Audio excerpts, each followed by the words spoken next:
Hello students, welcome back to my channel Shiksha competition. UGC NET paper first PYQ series में आज हमारी जो class है वो है 11 नंबर की। और 11 नंबर की हम ये क्लास पढ़ने वाले हैं। इससे पहले हमारी 10 क्लास हो चुकी हैं। अगर आपने नहीं देखी है तो ज़रूर देख लेना, प्लेलिस्ट बनी हुई है। और प्लेलिस्ट की जो लिंक है वो मैंने जो कम्युनिटी पोस्ट है उसमें भी डाल दी है। और इसके अलावा आपको प्लेलिस्ट चेक भी कर सकते हैं, तो वहाँ से आप जरूर देख लीजिए। यूजीसी नेट के लिए रामबाण सीरीज है, सच में ही रामबाण सीरीज रहेगी ये। अगर आप ये कंप्लीट करते हैं सारी क्लासेस तो आपका पेपर पास होने से कोई नहीं रोक सकता फर्स्ट पेपर में। और सेकंड पेपर अगर आप हिंदी की तैयारी कर रहे हैं तो उसके लिए भी मेरी इसी तरह से सेम क्लास चल रही है जो कि 2 बजे आती है, उससे भी आप जरूर जुड़ें। तो फर्स्ट पेपर हम यहाँ पर देख लेते हैं। सादृश्य मीडिया में विषय वस्तु। सादृश्य मीडिया में विषय वस्तु क्या होती है?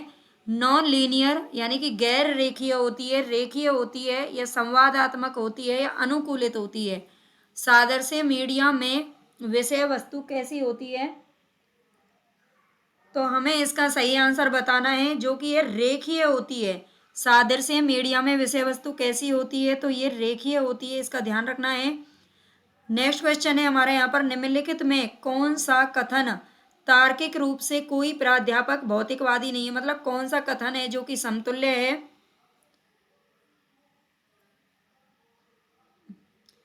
निम्नलिखित में से कौन सा कथन है जो कि इसके समतुल्य है? कोई प्राध्यापक भौतिकवादी नहीं है। इस कथन के समतुल्य कौन सा है? इस प्रकार का क्वेश्चन तर्क संगत वाला हर क्वेश्चन में, हर प्रैक्टिस सेट में पूछा जा रहा है। तो इसको भी आप अच्छे से याद रख लेना। इस टाइप के पूछे जाते हैं, बड़े थोड़े इजी से भी होते हैं, बस थोड़ा सा दिमाग लगाना पड़ता है। तो इसको भी आप ध्यान रख लेना। कोई प्राध्यापक मतलब कोई भी प्राध्यापक भौतिकवादी नहीं है, ठीक है? कोई भी प्राध्यापक भौतिकवादी नहीं है। तो कुछ गैर भौतिकवादी गैर प्राध्यापक नहीं है। ये क्या कह रहा है कि कुछ गैर भौतिकवादी यानी कि जो भौतिकवादी नहीं है, कुछ लोग, वो प्राध्यापक भी नहीं है या प्राध्यापक नहीं है, ठीक है? तो इस तरह से ये पूछ रहा है। और इसके बाद क्या कह रहा है? कुछ प्राध्यापक, देखो ये तो गलत हो गया है ना, कुछ की बात हो रही है। कुछ प्राध्यापक गैर भौतिकवादी हैं, इसमें तो कोई प्राध्यापक भौतिकवादी नहीं है, इससे तो ये मैच नहीं हो रहा है ना? मतलब दोनों समान होने चाहिए। सभी प्राध्यापक गैर भौतिकवादी हैं। सभी प्राध्यापक क्या हैं? गैर भौतिकवादी हैं। बिल्कुल सही बात है ना? सभी प्राध्यापक क्या हैं? गैर भौतिकवादी हैं। इसमें कह रहा है ना कोई प्राध्यापक भौतिकवादी नहीं है, इसका मतलब सभी गैर भौतिकवादी हैं। तो सी ऑप्शन हमारे यहाँ पर करेक्ट हो जाएगा। नेक्स्ट क्वेश्चन देखते हैं। जब कोई पिन हमारी उंगली में चुभती है तो हम पिन हटा लेते हैं, इस प्रकार के व्यवहार को क्या कहा जाता है? भाई जाहिर सी बात है, हमें दर्द होता है, कोई पिन, कोई भी चीज हो, कांटा चुभ जाए, पिन चुभ जाए, सुई चुभ जाए, कुछ भी चुभ जाए या कुछ भी हो, हमें तो क्या होता है, अचानक से एकदम से दर्द होता है और हम उस पिन को तुरंत हटाते हैं। तो इस प्रकार के व्यवहार को क्या कहा जाता है? इमोशनल इंस्टिंक्ट्स यानी कि भावात्मक सहजबोध, रिफ्लेक्स एक्शन यानी कि प्रतिवर्ती क्रिया, बायोलॉजिकल इंस्टिंक्ट्स यानी कि जैविक सहजबोध या बौद्धिक सहजबोध। तो इसे भाई क्या बोलेंगे? जब कोई पेन हमारी उंगली में चुभती है तो हम क्या करते हैं? तो बिल्कुल रिफ्लेक्स एक्शन, तुरंत की तुरंत हम क्या करते हैं? उस एक्शन को, मतलब उस चीज को हटाते हैं वहां से। ये बोला जाता है रिफ्लेक्स एक्शन, प्रतिवर्ती क्रिया। नेक्स्ट क्वेश्चन है यहाँ पर, सर्वेक्षण करने के दौरान एक शोधकर्ता प्रश्न पूछते हैं, पूछते समय, है ना, ये यहाँ पर विराम नहीं आएगा। सर्वेक्षण करने के दौरान कोई सर्वेक्षण कर रहा है और कोई शोध करता है, वो प्रश्न पूछते समय उत्तरदाताओं को निम्नलिखित विकल्प देता है, उन विकल्पों की पहचान कीजिए जिनमें अनेकार्थता पाई जाती है। उन विकल्पों की पहचान करनी है जिनमें अनेकार्थता पाई जाती है। तो इनमें से कौन सा है जो कि करेक्ट होगा, बताइए। वेरी ऑफन यानी कि बहुधा प्राय, नितांत प्राय, बहुधा प्राय नहीं, बिल्कुल नहीं। उन विकल्पों की पहचान करनी है जिनमें अनेकार्थता पाई जाती है।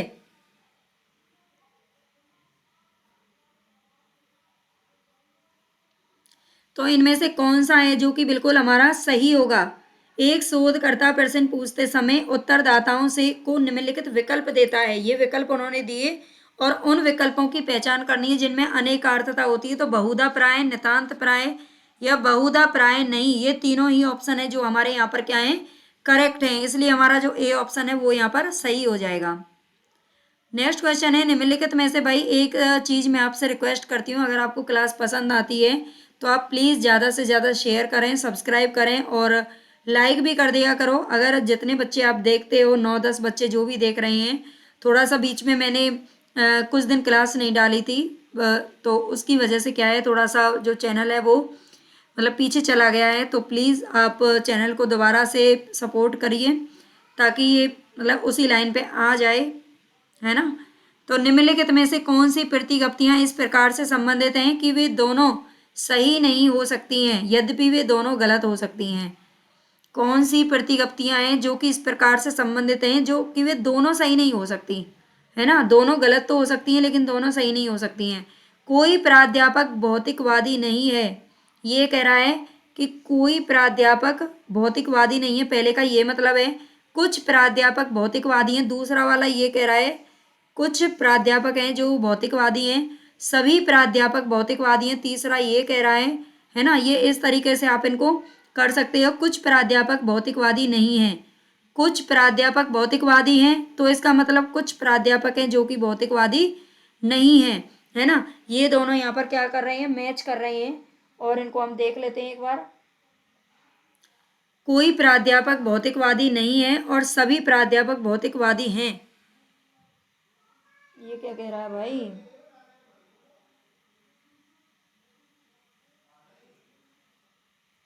तो देखो इसमें जो कह रहा है ना, कोई प्राध्यापक भौतिकवादी, देखो हमें क्या करना है, दोनों सही नहीं हो सकते। अगर बी और डी की बात करें तो ये तो दोनों सत्य हो सकते हैं, ठीक है, ये सत्य हो सकते हैं, लेकिन हमें सत्य नहीं करने हैं, हमें क्या करने, गलत हो सकते हैं लेकिन सही नहीं हो सकते।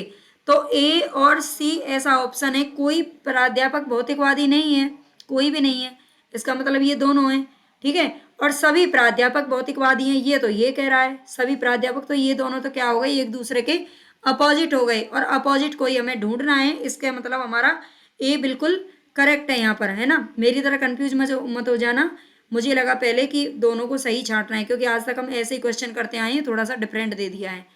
नीचे दो कथन दिए गए हैं, उनको बताना है।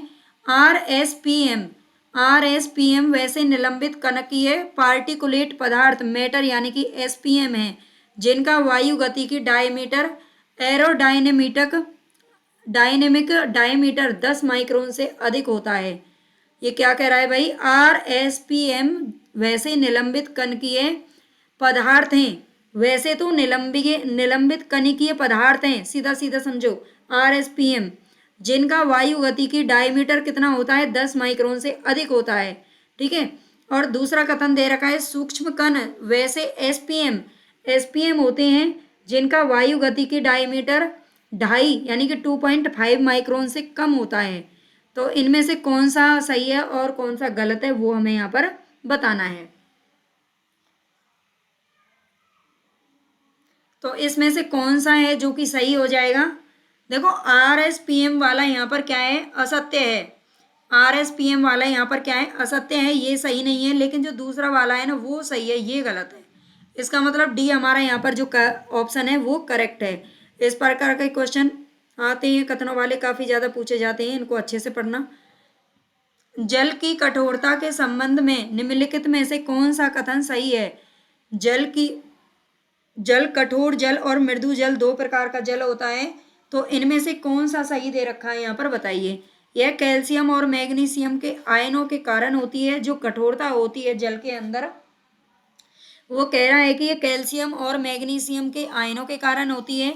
यह दो प्रकार की होती है, अस्थाई और अस्थाई, ठीक है। ये क्या कह रहा है कि ये दो प्रकार की होती है, देखते हैं आगे।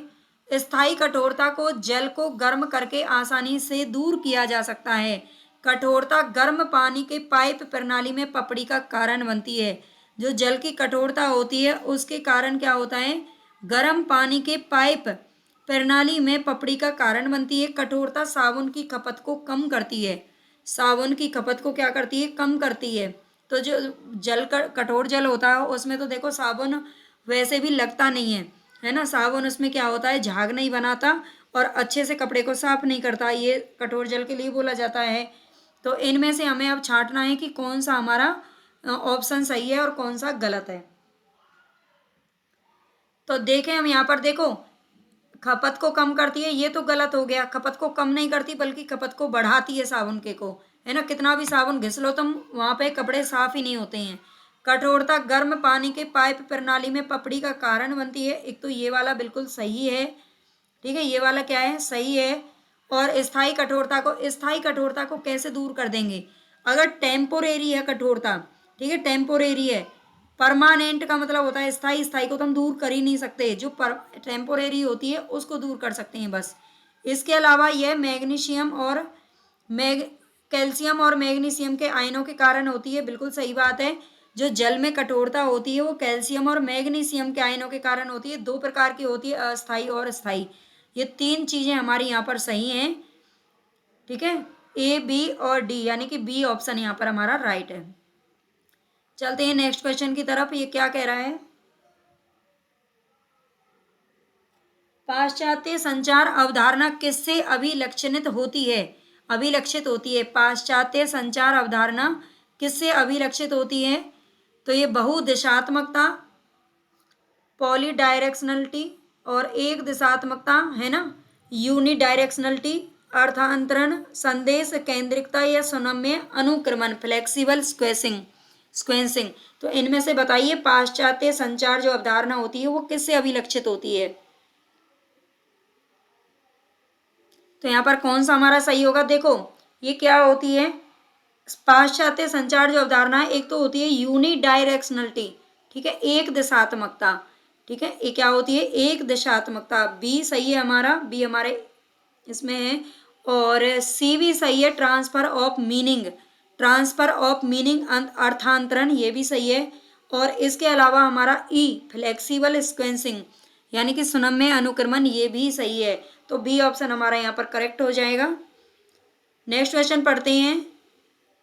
देखो अगर आप यूजीसी नेट की तैयारी कर रहे हैं तो इसके लिए जो कुछ यूनिट हैं, फर्स्ट सेकंड थर्ड, है ना, और फोर्थ, मैंने कुछ जो यूनिट हैं वो उनकी कंप्लीट 9 8 9 और 10 पीछे से और आगे से 3 लेसन है, 3 यूनिट हैं, वो मैंने कंप्लीट उनकी थ्योरी करा रखी है। आप एक बार चाहें, अभी टाइम है तो आप प्लेलिस्ट खोल करके उसको देख लेना, उसमें डला हुआ है यूजीसी नेट थ्योरी, उसको आप जरूर पढ़ लेना, ठीक है। और उसके बाद ये क्वेश्चन आप सॉल्व करते ही रहना है, इनको तो डेली आपको करना ही है।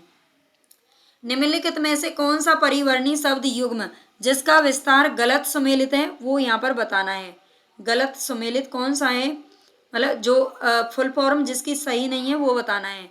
एलईडी का बता रहा है लाइट एमिटिंग डायोड, ठीक है, एलईडी के क्या है, light emitting diode. CRT cathode ray tube, cathode ray tube. और एलसीडी की दे रखी है लिक्विड कंट्रोल डिस्प्ले।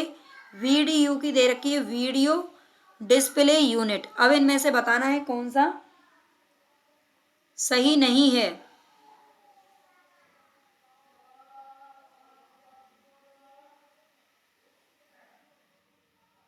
तो मुझे तो यहाँ पर क्या लग रहा है, जो एलसीडी है ना, एलसीडी की थोड़ी सी यहाँ पर गड़बड़ लग रही है, एलसीडी की ये सही नहीं है, बाकी सारी की सारी सही है, उनको याद कर लेना। एलईडी की full form light emitting diode होती है। सीआरटी की कैथोड रे ट्यूब होती है और वीडीयू की वीडियो डिस्प्ले यूनिट होती है। और अगर हम एलसीडी की बात करें तो ये कंट्रोल की जगह ना यहाँ पे आता है क्रिस्टल। क्या आता? क्रिस्टल, लिक्विड क्रिस्टल डिस्प्ले, ये इसकी फुल फॉर्म होती है, ठीक है, लिक्विड क्रिस्टल डिस्प्ले। ऐसे ही थोड़ा बहुत चेंज करते हैं बस। नेक्स्ट क्वेश्चन ये कह रहा है, ये रीजनिंग का क्वेश्चन है। एक महिला एक आदमी का परिचय देते हुए बताती है कि इसकी पत्नी मेरे पिता की इकलौती बेटी है। उस आदमी का महिला से कैसा संबंध है? देखो मैं नहीं जानती कि आप रीजनिंग के क्वेश्चन कैसे करते हैं, लेकिन मैं अपना तरीका बताऊँ आपको करने का, बहुत ईजी भी है।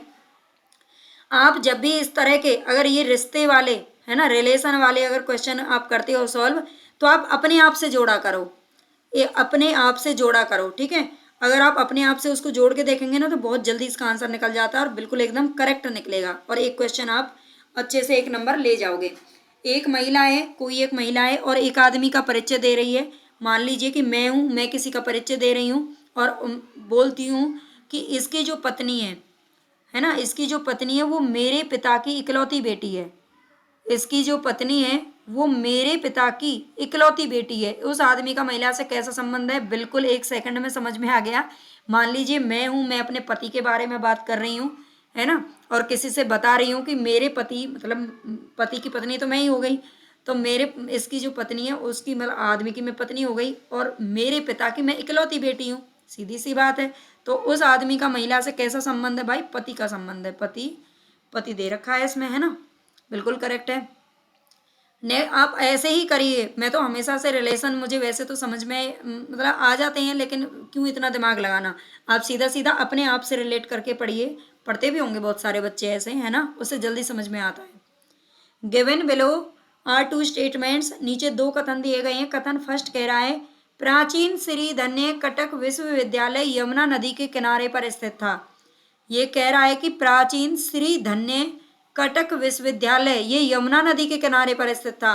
दूसरा कह रहा है, सिद्ध नागा अर्जुन के काल में श्री धन्य कटक को ब्राह्मणवादी और बौद्ध शिक्षा दोनों की पीठों के रूप में ख्याति प्राप्त हुई। सिद्ध नागा अर्जुन के काल में श्री धन्य कटक को ब्राह्मणवादी और बौद्ध शिक्षा दोनों की पीठों के रूप में ख्याति प्राप्त हुई, ये बोल रहा है। तो अब हमें क्या बताना है? विकल्पों में से सही उत्तर का चयन करना है। बताइए कौन सा सही है और कौन सा गलत है।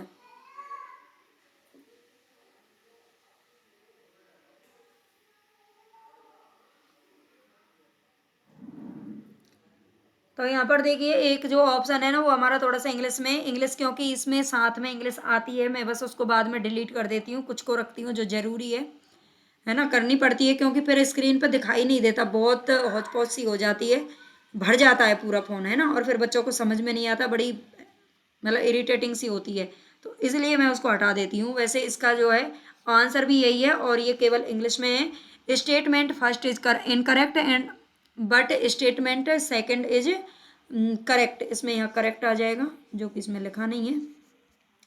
अब यहाँ पे देख लेते हैं, फर्स्ट वाला बिल्कुल सही है, ये यमुना नदी के किनारे पर था, और जो दूसरा है वो यहाँ पर गलत है। 1 1 1 1 1 1 1 मिनट, ये गलत है भाई, और ये सही है ना। आई होप आप समझ ही गए होंगे, ये सही है और ये गलत है, ठीक है।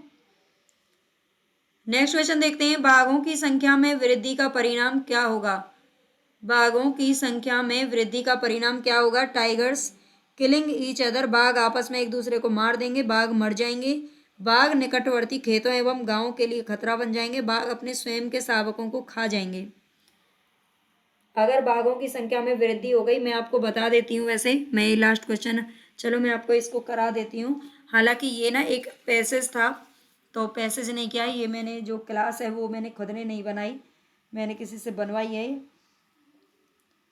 तो इसीलिए क्या हुआ कि ये थोड़ा सा इसमें अनुच्छेद देना बच्चे ने मतलब दिया नहीं, और इसको सीधे क्वेश्चनों को उन्होंने टाइप कर दिया, तो इसलिए मैं इनको छोड़ रही हूँ। वैसे इसका जो आंसर है वो ये होगा कि जो बाघ हैं वो निकटवर्ती खेतों एवं गाँव के लिए खतरा बन जाएंगे। अगर बाघों की संख्या बढ़ेगी तो, है ना, एक दूसरे को नहीं मारेंगे ना ही मरेंगे। तो यहाँ पर हमारे 12 क्वेश्चन है, इससे आगे जो ये हैं ये इसका अनुच्छेद मैं नेक्स्ट क्लास में रख दूँगी। तो आई होप आपके लिए काफ़ी यूजफुल रहेगी क्लास, आपको पसंद भी आएगी, और पसंद आए तो प्लीज़ लाइक कर देना, शेयर कर देना और सब्सक्राइब कर लेना। ओके, टेक केयर, धन्यवाद।